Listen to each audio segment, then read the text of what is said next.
this case of the German wind farm being dug up so the Germans can get to the coal underneath it, you know, this is symbolism that ordinary politicians should have a lot of fun with, really, shouldn't they? Well, they should. I mean, one of the things I was stunned by, in many countries, they mothballed coal-fired power plants. Here we blew them up because the green zealots were afraid that someday in the future we might need to reactivate them. I mean, why would you ever let something be blown up unless, you know, it's decrepit? Maybe it was decrepit, I don't know. But you would at least think that for the next 5 years you mothball the thing. So there's a lot of sort of pseudo-religious attitudes to this in the context where Australia makes no difference to the world at all. You know, we could go back to the Stone Age tomorrow, and we may be on our way there, but we could go back to the Stone Age tomorrow, and we don't make any difference at all. It's statistically zero to the rate of increase of the temperature. So again, it's sort of this religious-like thinking, and it's at the cost of the poor and future prospects for the young and the wealthy. You know, people living in the eastern suburbs of Sydney, they have the money. They'll be fine no matter what. Well, so I mean, I object down the road. I wish a few more people in the sort of coalition were like Matt Canavan instead of these sort of people who are afraid of the Simon Birminghams in the party. They don't want to put them off. It's a bad strategy politically, and it's just wrong in terms of how to approach the cost-benefit analysis. So, you know, certainly Dutton is a huge improvement on Morrison. That's not saying anything, but it's true.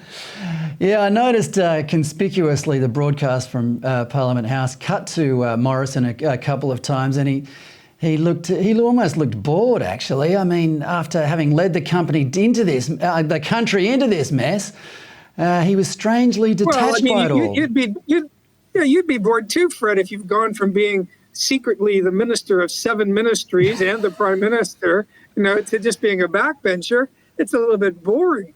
Well, let's talk about how Dutton compares. It is. That's right. Well, let's talk about how Dutton compares to him, actually. What did you make of his style? You watched the whole speech. I mean, Dutton came across as a kind of a likeable bloke. I watched most of it. I didn't watch the whole thing, but I watched most of it. I thought he was pretty good.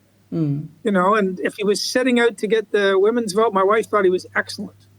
I'm a little more critical of the libs for having no backbone, but, you know, I think he was measured.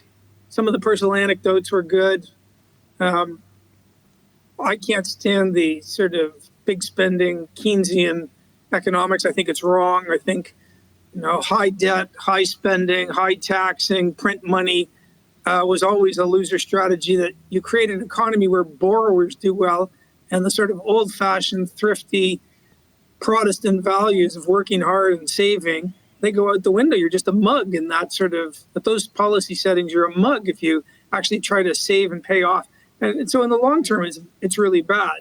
And we have to be honest, the coalition under Frydenberg and the treasurers before him were as guilty of caving into the sort of treasury orthodoxy as anyone else. So we've got to get out of that. We've got to start paying off money, get our sort of, well, who knows when we're ever going to see a surplus with these people.